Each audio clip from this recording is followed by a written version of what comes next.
আজকে আমি একটা বাড়িতে কাবাব বানানোর রেসিপি দেখাবো। এটা খুব সহজেই আপনারা বাড়িতে বানিয়ে ফেলতে পারবেন। শিখ তন্দুরি কাবাব, এটা কিন্তু দারুণ হবে খেতে। এটা আপনারা রুটি, পরোটা, লুচি যার সাথেই খান না কেন দারুণ লাগবে, বা সন্ধ্যাবেলা স্ন্যাক্স হিসেবেও আপনারা খেতে পারেন। রেসিপিটা আমি কিভাবে বানাচ্ছি খুব সহজে দেখে নিন একবার।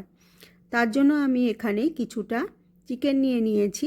এটা আমি একটা চপারে চপ করে নেব, খুব সহজে এটা হয়ে যাবে। এদের যদি এটা আপনাদের কাছে না থাকে তাহলে আপনারা এটা মিক্সিতেও করে নিতে পারেন, সেক্ষেত্রেও কিন্তু এটা তৈরি হয়ে যাবে। দেখুন তাহলে আমি কিভাবে বানাচ্ছি। এখানে আমি 250 মতন চিকেন নিয়ে নিয়েছি। এটা বোনলেস চিকেন রয়েছে সম্পূর্ণ। নিয়ে চিকেনটাকে ভালো করে ধুয়ে পরিষ্কার করে এর মধ্যে আমি নিয়ে নিলাম। এখানে আমি একটা বড় সাইজের পেঁয়াজকে ডুমো ডুমো করে কেটে নিয়েছি, সেটাকে নিয়ে নিলাম। দুটো কাঁচা লঙ্কা নিলাম, ঝালটা আপনাদের পছন্দ মতো আপনারা দেবেন। আর দিচ্ছি ধনেপাতা বেশ কিছুটা। আর এখানে আমি দেব কিছুটা পুদিনা পাতা, এক মুঠোর মতো পুদিনা পাতা দিয়ে দিলাম। পুদিনা পাতাটা চাইলে আপনারা নাও দিতে পারেন, আমার কাছে ছিল পুদিনা পাতাটা তাই আমি দিলাম। রসুন দিলাম বেশ কিছুটা, 10-12 কোয়ার মতো রসুন দিয়ে দিলাম। ছোট এক টুকরো আদা দিয়ে দিলাম। এবার এর মধ্যে আমি 1 চামচ গোলমরিচের গুঁড়ো দিলাম।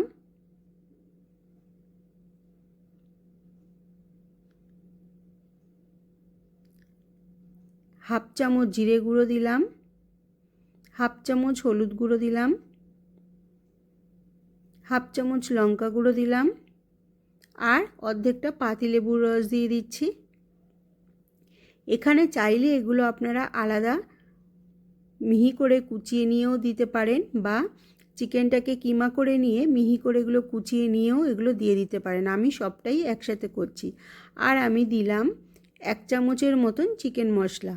এটা আপনারা চাইলে নাও দিতে পারেন। চিকেন মশলাটা দিয়ে এটাকে আমি খুব মিহি করে এটাকে আমি চপারে চপ করে নেব।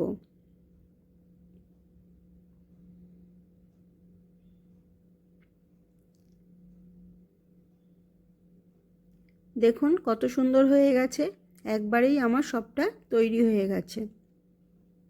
আমি কিন্তু এখনও এর মধ্যে নুন দিইনি। এবার আমি এর মধ্যে স্বাদ মতো নুন দিয়ে দেবো। নুনটা আমি সবার শেষে দিচ্ছি, যাতে জল ছেড়ে না যায় কোনোভাবে, তাই আমি সবার শেষে নুনটা দিয়ে দিলাম। নুনটা দিয়ে ভালোভাবে আমি মিশিয়ে এটাকে বার করে নেব। আমি আবার এক পাক ঘুরিয়ে নুনটাকে খুব ভালোভাবে মিশিয়ে নিয়েছি। খুব ভালোভাবে নুনটা মিশে গেছে। এবার এটাকে আমি বার করে নিয়েছি।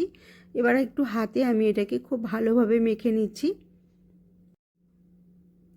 খুব ভালোভাবে আমি এটাকে মেখে নিয়েছি। এবার আমি এটাকে আমার কাছে একটা চপস্টিক আছে, সেই চপস্টিকটার মধ্যে আমি এটা বানিয়ে নেব। দেখুন একটা ছোট কাঠের টুকরো, এটার মধ্যে আমি বানিয়ে নেব। এটা যদি আপনাদের কাছে না থাকে তাহলে যে কোনো ছোট চামচ বা কোনো যদি টুথপিক থাকে সেগুলোকে একসাথে, টুথপিক 2-3টেকে একসাথে নিয়ে এভাবেও আপনারা বানাতে পারেন, বা হাতের মধ্যে এরকম লম্বা মুঠো করে নিয়েও বানাতে পারেন, বা পেন্সিল যদি থাকে সেটা দিয়েও বানাতে পারেন।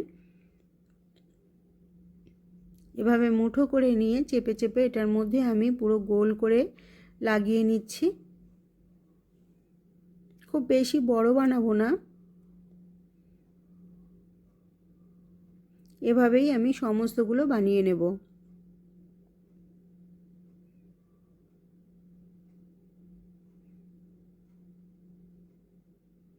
এবার এটাকে খুব সাবধানে খুলে নিতে হবে চপস্টিক থেকে।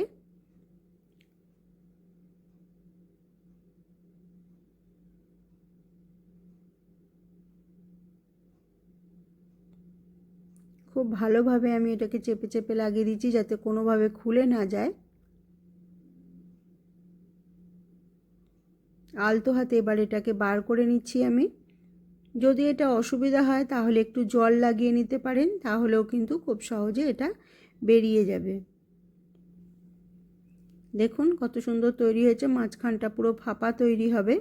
এরমভাবে যদি বানানো হয়, আমি একটু জল হাতে লাগিয়ে পাইপটার গায়ে জলটা লাগিয়ে নিলাম, নিয়ে এবার এভাবে আবার বানিয়ে নেব। এভাবেই সমস্তগুলো আমি চেপে চেপে বানিয়ে নেব।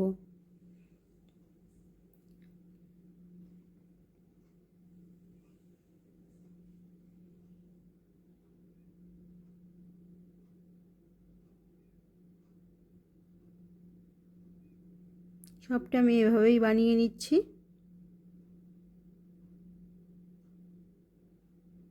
রেসিপিটা যদি আপনাদের ভালো লাগে অবশ্যই সাবস্ক্রাইব করে আমার পাশে থাকবেন। যারা এখনও চ্যানেলটিকে সাবস্ক্রাইব করেনি তারা সাবস্ক্রাইব করে পাশের বেল আইকনটাকে প্রেস করে দেবেন। আমি যখনই কোনো নতুন ভিডিও দেব খুব সহজে আপনাদের কাছে পৌঁছে যাবে। সমস্ত কাবাবগুলো আমার বানানো হয়ে গেছে। এবার গ্যাসের উপর একটা ফ্রাই প্যান বসিয়ে দিয়েছি। গ্যাসের ফ্লেমটা কিন্তু এখানে মিডিয়ামে রেখেছি।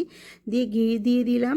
ঘি দিয়ে ভালো করে ঘিটাকে গরম করে নিয়ে এই কাবাবগুলো আমি এর মধ্যে ভেজে নেব। আর যদি রেসিপিটা ভালো লাগে লাইক শেয়ার কমেন্ট করতে ভুলবেন না। শেয়ার করলে আমার রেসিপিটা আরও অনেকে দেখতে পাবেন। আর অবশ্যই কমেন্ট করে জানাবেন দেখা শেষে যে রেসিপিটা আপনাদের পছন্দ হলো কি না। খুব সহজেই রেস্টুরেন্টের মতন কাবাব আপনারা বাড়িতে বানিয়ে খেতে পারবেন।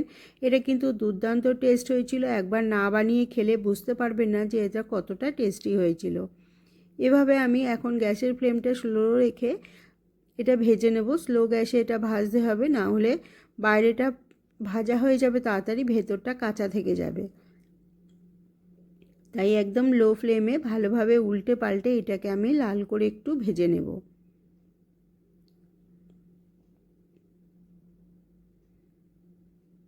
এটা চাইলে আপনারা মাইক্রোওভেনেও সেঁকে খেতে পারেন, গ্রিল করে নিতে পারেন মাইক্রোওভেনে, সেটাও কিন্তু খেতে দারুণ লাগবে। আমি একটু হালকা ঘিতে ভেজে নিচ্ছি।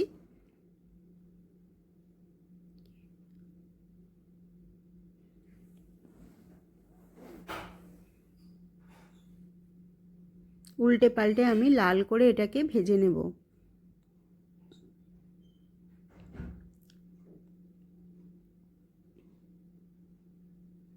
এটা একটু সময় ধরে ভাজতে হবে।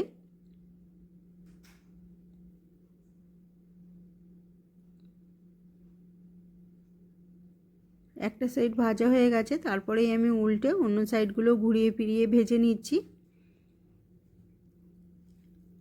দেখুন ভাজা হয়ে গেছে। এবার আমি একটা বাটির মধ্যে 3টে কাঠকয়লাকে একটু পুড়িয়ে নিয়েছি, নিয়ে তার মধ্যে 1 চামচের মতো ঘি দিয়ে দিয়েছি। দেখুন ধোঁয়া বেরোচ্ছে। এবার কিন্তু আমি এটাকে চাপা দিয়ে দেবো যাতে ধোঁয়াটা বাইরে বেরিয়ে না যেতে পারে, কাবাবগুলোর গায়ে যাতে লাগতে পারে।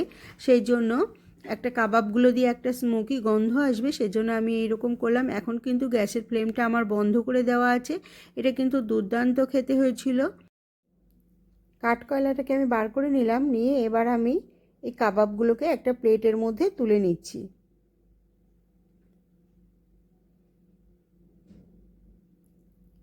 এবার আমি এই কাবাবগুলোর সঙ্গে খাওয়ার জন্য একটা স্যালাড বানিয়ে নিচ্ছি। সেখানে আমি খুব সরু করে গাজর কুচিয়ে নিয়েছি, আর নিয়েছি শসা কুচি, আর নিচ্ছি মূলো কুচি। চাইলে আপনারা এখানে পেঁয়াজ কুচিও নিতে পারেন। সমস্তগুলো খুব সরু করে একইভাবে আমি কুচিয়ে নিয়েছি। নিয়ে এবার আমি এখানে একটা ভেজিটেবল ড্রেসার দিয়ে দিচ্ছি। এটা আমি 4-5 চামচের মতো দিচ্ছি। চাইলে আপনারা এখানে মেয়োনিজও দিতে পারেন। মেয়োনিজ, গোলমরিচ আর একটু সামান্য নুন দিয়েও এটাকে কিন্তু বানাতে পারেন, সেটাও কিন্তু খেতে খুব ভালো হবে। আমার কাছে যেহেতু ভেজিটেবল ড্রেসারটা ছিল সেই জন্য আমি এটা দিয়ে খুব ভালোভাবে স্যালাডটার সাথে মিশিয়ে দিচ্ছি।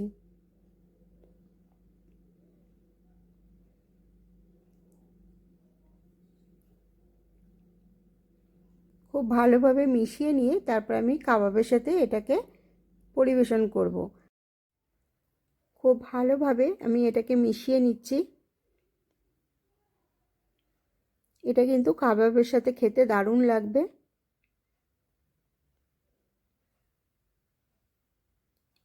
এই কাবাবটা আমি রুটির সাথে বানিয়েছিলাম। এটা কিন্তু দুর্দান্ত হয়েছিল খেতে। আপনারা লুচি, পরোটা বা যার সাথেই খান না কেন দারুণ লাগবে খেতে।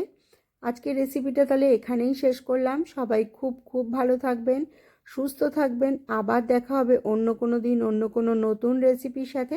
ততক্ষণ আমার রেসিপিগুলো দেখতে থাকুন, আর ভালো লাগলে অবশ্যই কমেন্ট করে জানাতে কিন্তু ভুলবেন না। আজ তবে এখানেই শেষ করছি।